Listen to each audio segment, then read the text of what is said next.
Welcome to the Hyborian Keep. I'm Old Man Hyborian. Here we review tales of Robert E. Howard's greatest character, Conan the Barbarian. Today we're going to review Heroic Signatures in Titan Comics, Conan Scourge of the Serpent, Issue 2. This won't be some fluffy review, it'll be an old man's honest opinion. And just as a heads up, there will be spoilers. So I don't want you to go crying to your mommy if I say something that spoils it for you. If you don't want the spoilers, go to the summary at the end. And if you enjoy the video, please like and subscribe. And with that, let's get after it. Here we have the cover from Heroic Signatures Titan Comics, Conan Scourge of the Serpent, issue number 2. Cover's done by E.M. Gist. I like the detail that Gist has put into this cover. It's very well done.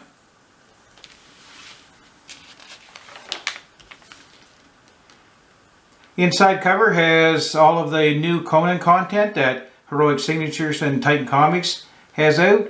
It really is an exciting time for a Conan fan. First page has the credits for Heroic Signatures and Titan Comics. A map showing you where the story takes place. So this whole story arc is involving 3 of Robert E. Howard's characters. Kull from the Thurian Age, Conan from the Hyborian Age, and Kirowan from 1934. I like the green hue that they put onto this first page.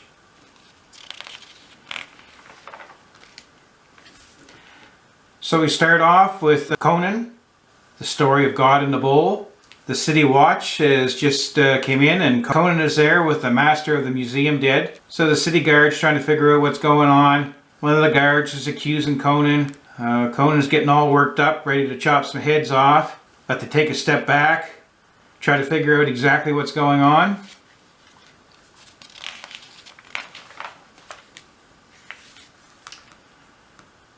So this is part 2 of Conan Scourge of the Serpent, Words of Power. Jim Zub, writer, and Ivan Gil, the artist.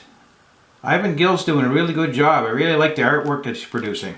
So we jump into the story of Shadow Kingdom with Kull. They've just discovered one of the snake men. Kull's not really understanding what's going on, but BRULE kind of fills him in.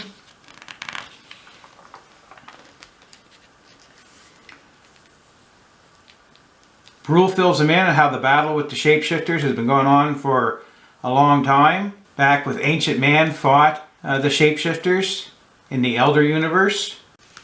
Very good 2-page spread there. So Kull, he's kind of worried because now he thinks all the guards are snake men as well. So BRULE takes the body and is going to dispose of it. Then we jump back to the Hyborian Age where all of the guards are in the museum and looking at the sarcophagus that has the symbol of a snake biting its own tail. Then we jump to 1934 with Kirowan, and Kirowan sees a vision of Evelyn as some sort of an ancient sorceress or princess, and he's trying to get to the bottom of what's happening with Evelyn. She's seeing things, having disturbing dreams. And we jump back to Kull, and BRULE comes in, tells Kull that there's some blood on the floor there, and as Kull's reaching down and picks up the fangs of the serpent, BRULE attacks him, and Kull's fighting him off. Then we jump back to Conan, the noble who hired Conan to steal a goblet from the museum. He comes in. Conan basically figures he's going to be in the clear now, but the noble doesn't acknowledge that he knows him, which doesn't go over too well with Conan, as you can look by his expression of his eyes right there. So that calls for some decapitation.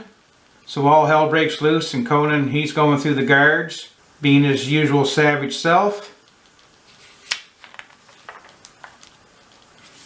Then we flash back to Kull and BRULE fighting, and Kull puts the fangs of Set right into BRULE's throat.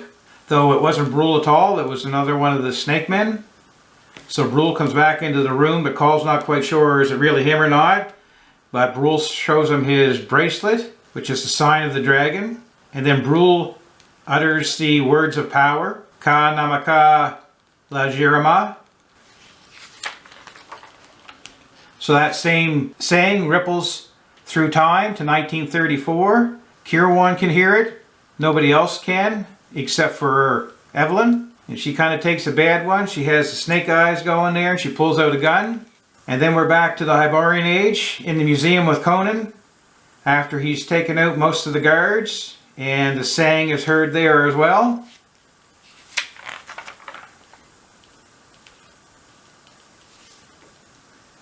Then Conan works his way to another room, and the last guard comes staggering out with the saying of "the god has a long neck," and drops dead in front of Conan. And that is the end of this issue. Pretty good story. I don't know Kull and Kirowan very well. I never really paid a whole lot of attention to Robert E. Howard's other characters, but this is kind of introducing me a little bit to those characters, and I'm liking the way that Jim Zub is kind of weaving all Robert E. Howard's stories together. So far I'm really enjoying this issue. The next page we have the pre-order for Conan the Battle of the Blackstone. Then we have the covers gallery. And then part 2 of Jeffrey Shank's essay, Shadows of the Serpent. Back cover has the illustrated version of Tower of the Elephant, which was an excellent book. And the rear cover has the new novel out by Tim Wagner, Conan, Spawn of the Serpent God, supposedly a Scourge of the Serpent novel.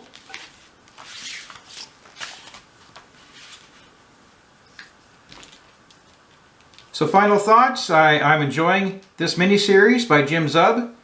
I'm liking how he's weaving all of the characters together through a common theme. Interested to see where Zub takes it and how he wraps up the story to link them all together. Well, there you have it. Another entertaining issue by Heroic Signatures and Titan Comics. I'm intrigued how Zub's going to tie these 3 Robert E. Howard stories together, and the artwork by Gil is very good. How could you go wrong? 3 classic Robert E. Howard stories and excellent artwork. Buy it, read it, and enjoy it. And with that, I bid you farewell.